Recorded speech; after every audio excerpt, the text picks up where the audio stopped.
Hey guys, welcome back to the library. The year is 1997, and almost 21-year-old Jason is happily enjoying college in downtown Chicago, working part-time at a family video game store, and playing all things PlayStation. One day, two nice fellows come in, if you'll pardon the pun, plugging their local video game magazine called You Plug In. They were offering subscriptions to customers and employees alike. Our hero, going to school for art and graphic design, noticed the magazine could use a little polish in the visuals. A conversation was struck, and next issue he was on board as a guest editor and artist. Even got the back cover to himself. About 3 months in, the magazine shifted to becoming a website. Sadly, things didn't work out, and You Plug In slowly faded into history. Upon hearing several customers complain about the lack of communication from the magazine, an empathetic Jason felt bad since he didn't have any answers for them. This moment resurrected a long, dusty memory from his younger days, where a sleepover brought together three friends, a shiny new Sega CD, far too much junk food, and a lot of laughs. Jason couldn't help but fall in love with the advent of CD gaming. Final Fight's incredible music and conversion, the Turbo Duo's mind-boggling anime import games, and even the full-motion video games were a nifty gimmick at the time. In most cases. High from too much Mountain Dew and Pringles, as his friends played Final Fight, he grabbed a blank sheet of paper and a Sharpie and began scribbling an idea.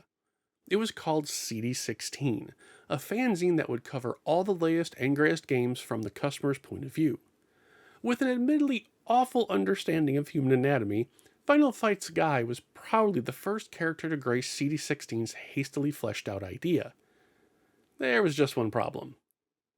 It never got past the concept drawing. We can completely ignore the problems of having to rename the fanzine every 5 years, but reality set in, and so did life. CD16 was left to the dustbin of yesteryear. Snap back to 1997, and the need for a local fanzine was suddenly there for the taking. Getting the two friends back together to see if it could even work, a plan was laid out, but what to call it was the biggest issue. Well, we just sit here ranting and raving about video games, so how about Game-Rave? Asked Chris. It was perfect and it rolled off the tongue just right. With him and Alan as writers and me as editor and publisher, it was go time. After sorting out my employee rentals for game access, where to print, how to assemble it into a magazine style look, and just what we could pull off with our free time, things were set in motion. The first 3 issues were originally about 12 pages or more and distributed for free at EB Games, Babbage's, and Microplay High Score in Oak Lawn, Illinois, circa 1997. After a 1-month break and staff expansion, the fanzine was given one last free issue in November of 1997, and the then brand new issue number 1 launched in December. The magazine was now a paid publication at $1.50 an issue and sold exclusively through Microplay High Score. As the fanzine grew, collaborations with multiple programming cheat sites and GameShark code websites allowed the book to expand twofold. It went for a full 2 years through 1998 and 1999, with a unique 2-in-1 issue during August of 1999. Game-Rave was becoming so big it was able to secure partnerships with Konami and Namco, earning review copies of Treasures of the Deep, Soul Calibur on the Dreamcast, and NBA in the Zone 98 for N64. In mid-2000, the fanzine grabbed the attention of GameShark.com, becoming a content partner for Internet's ill-fated Sharkwire 64 internet peripheral. In early 2000, they'd be the host and curators of the Japanese anime convention Anime Central's video game room. It was a wild time. We were even featured in other fanzines and had appearances in EGM and Tips and Tricks. In mid-2000, Interact Accessories called and Jason would take his dream job. The fanzine was closed after a successful 4-year wild ride so he could work as an associate editor at GameShark.com in Maryland. Game-Rave was quietly set aside, but one can only be separated from what they love for so long. During the GameShark years, Game-Rave was resurrected in multiple ways. It started life, I kid you not, as a Game.com fan site. No, really, I love that little discount bin bastard. I had a full retail set, and with almost all the hardware and variants, I ended up selling it off and gave up on the site with no way to record footage off the game. It just wasn't working out. When GameShark.com closed, after a few months of unemployment, life would see me become an assistant manager for an EB Games in Maryland, using all the knowledge from the family store and my work at Interact to pave the way forward. With the bills taken care of, Game-Rave.com would be resurrected as a comic strip, essentially a warped version of my daily duties at the store. The entire staff made it into the comic, and it had a fun little run. You can still read the entire series at gooddealgames.com. It wasn't until a fateful day on Game FAQs that I met Steve. I was in the middle of collecting a full PlayStation set because everyone else was doing NES. I was just going for one of every game, nothing silly. I was also catching up on the newest game releases, so I needed something else to do. Well, Steve asked, why not look into working designs variants? I had no idea what he was talking about.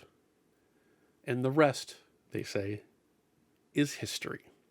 What started as a simple single page tracking different releases was finally christened into the modern GameRave.com version 1.0. From there, the site would go through various iterations, page ideas, content concepts, and more. As the years have rolled on, the focus of what exactly can, should, and will be covered hasn't changed too much.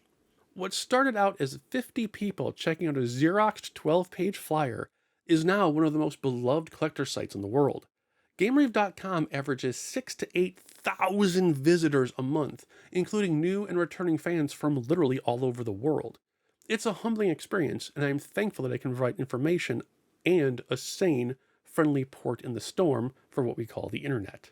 Having just unknowingly passed the 25th anniversary of doing all of this, I felt it was time to go back to my roots. For the first time in 25 years, the original Game-Rave Fanzine publication, including all of our convention-exclusive freebies and the original 3 free issues, is now available to download for free. Everything has been scanned at 600 dpi and cleaned up from the original LaserJet printouts all those years ago. In archiving them, only 2 edits were made to the entire run. Any personal info or email addresses have been removed for privacy reasons, and, well, let's be honest, they're out of date at 25 years old. And one single page had to be digitally rebuilt due to the original sheet being torn. It's 3 gigs of 20-something-year-old Jason saying some 20-something-year-old things, so take all of it with a grain of salt. Forgive the typos. My God, the typos. Finally, the first step to a new tomorrow. To properly frame this, I'll let Johnny and Tyler from Collector's Quest podcast make their observation. But also Game-Rave, like 100% Game-Rave, go to Game-Rave. That's the first place you should start. Why are you talking to me? Go to Game-Rave first. That's where all your questions will be answered. That's where I still go. So Imagine 100%. you're naming your PlayStation resource and you're like, we're going to name it Game-Rave. People will understand what that is just by hearing. Well, to be fair, Jason, I think his thing was out there for a long time, right? He's been around for years and years. So, you know, you get trapped in these names, and then that's just your name, the name of your thing, and too much to change it at that point. But I wanted to also talk more about... Game-Rave has always been a part of me, but it was never actually me. During the Fanzine years, and still to this day with my closest friends, I've gone by the moniker Danger Boy, a nickname applied to how my klutziness is a danger to myself and everyone around me. Over the past decade, that nickname has faded as folks began referring to me by my social media handles. I was now Game-Rave, or Game-Rave TV. It's a natural progression, and one I openly welcome. 2 problems, though. The first issue was that with my focus now strictly on the PlayStation, the overall encompassing nature of Game-Rave didn't fit the paradigm. Second, and most importantly, was the communication angle. At the time of creating the original website, I did not know great minds thought alike and discovered that GameRave.com, without the hyphen, was a sports blog of all things. In keeping up with it, they eventually became a 100% unrelated store in San Diego, at least as of 1999. 2 years after I started with the name online. Since I didn't feel like dealing with legal issues, I just tossed in the hyphen and internally claimed myself the original Game-Rave. Nowadays, though, communication is done verbally through podcasts, videos, shorts, TikTok, etc.